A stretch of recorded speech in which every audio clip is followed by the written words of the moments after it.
Jai Hind, dear student. In last session we had learned about algebra. We had also learned about the variable, that the unknown number is variable.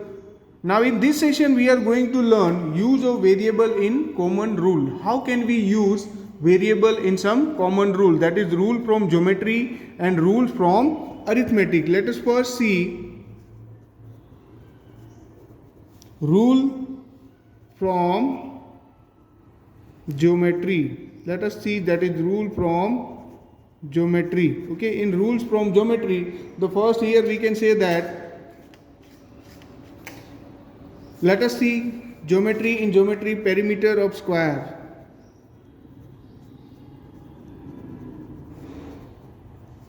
Of square. Now we all know that what is perimeter of square. Square is known. In the last chapter we had learned about this perimeter of square. Last chapter only we had learned perimeter of square, that is it is L, which we can say that it is L plus L plus L plus L, or we can say that 4 times of, which is equal to 4 into L. So here 4L. So in this way we can use here L is our variable. So we can use this rules as variable, that is the perimeter of square is 4L. In the same way we can use in perimeter of rectangle also. We know that perimeter of rectangle is LBLB, that is twice of the sum of twice of length and twice of breadth, which we can use L plus B plus L plus B, that is 2L plus 2B. So in this way we can use 2L plus 2B perimeter of this. So here we can directly use the formula that perimeter of square is P is equal to 4L. P is equal to 4L. In the same way here also we can use P is equal to 2L plus 2B. In the same way, if it is given that find the perimeter of regular hexagon or septagon or octagon, nonagon, anything, okay, there we can use directly if we know the side. For example, if you want to find out the perimeter of decagon, regular decagon, then it will be 10 multiplied by L or 10 multiplied by side, because we know that perimeter is addition of or the sum of its length of side. So there you can find out perimeter is equal to 10 into side. Now let us see rule from arithmetic. Here we can see rules from arithmetic. In arithmetic we had seen many rules, that is commutative properties, all properties we had seen. Yes, the rule from arithmetic.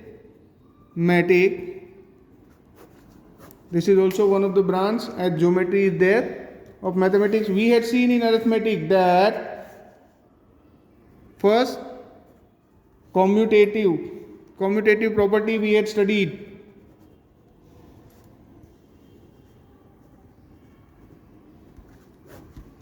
In that we had studied that A plus B is equal to B plus A. We had studied that when we add two numbers, change in order does not change the result. So here we can write that A plus B into B plus A, that is commutative with of addition. It is commutative of addition. In the same way we can say commutative of multiplication.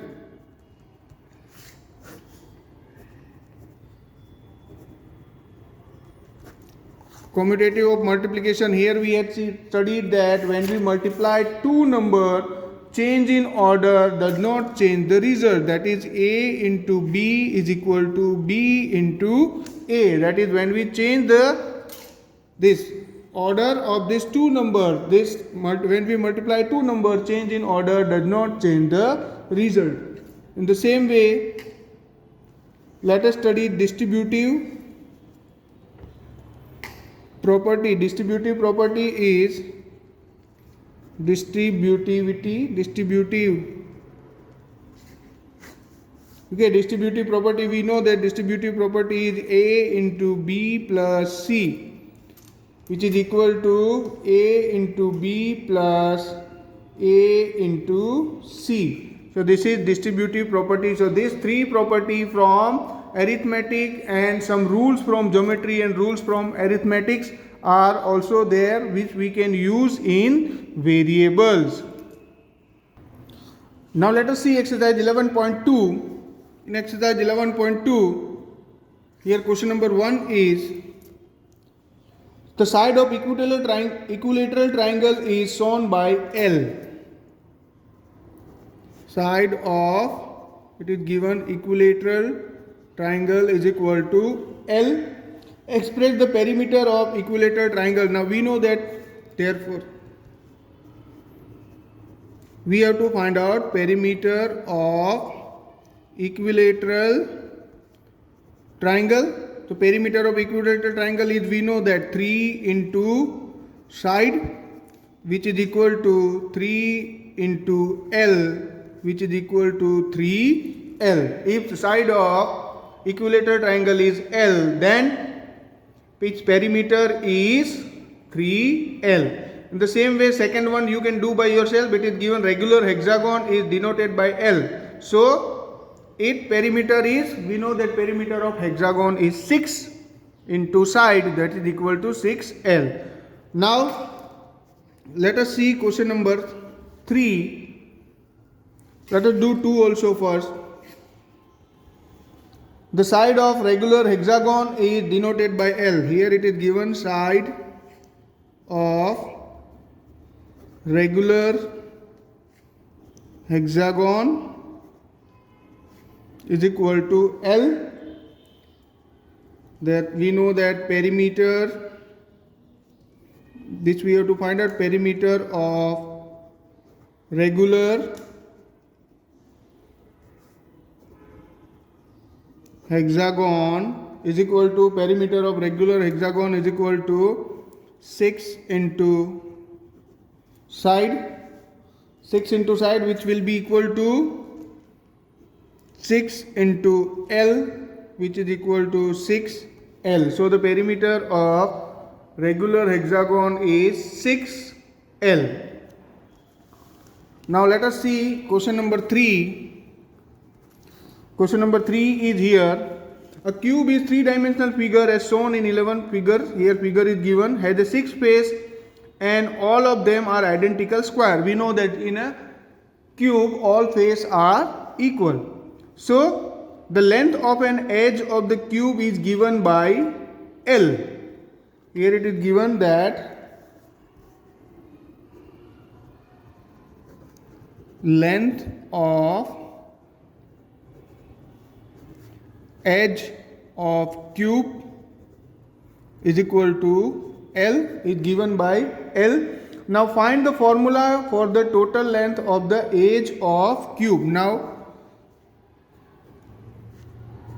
total length of edges, all edges, we can say edges of cube is equal to, first we have to find out that how many edges are there in a cube. So there are, we know that there are 12 edges, so we can say that 12 into length of edge, which will be equal to 12 into L, which is equal to 12L. Here we know that the length, this edge, total 12 edges are there in a cube. Length of one edge is L, so total length will be 12L. Let us see question number 4. Question number 4 is the diameter of the circle is a line which joins the 2 points on the circle and also passes through the center of the circle. Here figure is given, AB is the diameter of the circle and C is its center. Express the diameter of the circle d in term of the radius r. Now here let the diameter be d and radius be r. Let the diameter be d and radius be r. Now we know that diameter is equal to 2 multiplied by radius. This we had studied in last session, last term. The diameter is equal to 2 multiplied by radius. So we imply that diameter is here d is equal to 2 into r, and we imply that d is equal to 2r. So in this way you can get the formula for diameter in reference to radius.